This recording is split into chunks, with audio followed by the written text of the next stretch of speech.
I'll put in perspective how devastating Donald Trump's win was for the evil, insidious plans that were already being laid out in America for our devastation, for our lives. They were talking about endgame stuff, okay? So imagine you're a kid and you have your hand in the cookie jar. Got a parrot comes along, it stops you from doing that. Aren't you gonna be mad at the person who stopped you from eating that cookie? If you're robbing a bank and someone comes and stops you and you end up in handcuffs, are you gonna be mad at that person that stopped you? If you had a 50-year-long con or 20-year-long con and it got stopped, aren't you gonna be mad at that person that stopped that 20-year-long con? You never wonder why they want you to be so mad at Trump? That they'll go so far and they'll lie so much, they'll try to lock him up, kill him, indict him on false charges, all this trumped up, all this stuff.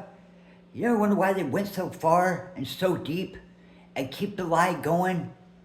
And they have all this unrest going on? It's because they got mad he got reelected and he won. He found out their plan and he stopped them from that.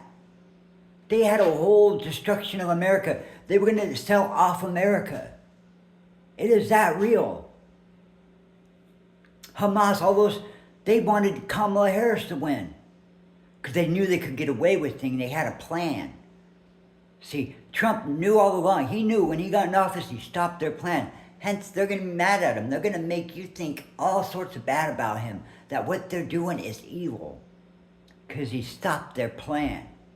Stopped it dead in the tracks. Here comes this businessman doing their job 10 times better than them, and they've been doing this almost their entire life. They've been politicians almost their entire life, and he runs circles around them.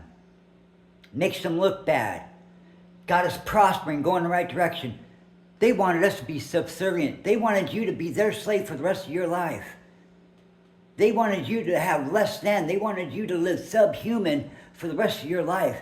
And you're going to be mad at him for wanting to prosper? That's why they're mad. All these people behind the scenes, all these, like George Soros, all these globalists behind the scenes, been working years, decades to topple America. Here comes Trump and says, no, no, no. That's why they're mad at him. That's why they do what they do against him. Because they stopped their plans. Can you imagine that? Concocting all this for all his resources over 20 years, buying senators, governors, all that. Here comes Trump, stops it dead in their place. Of course they're going to be mad at him.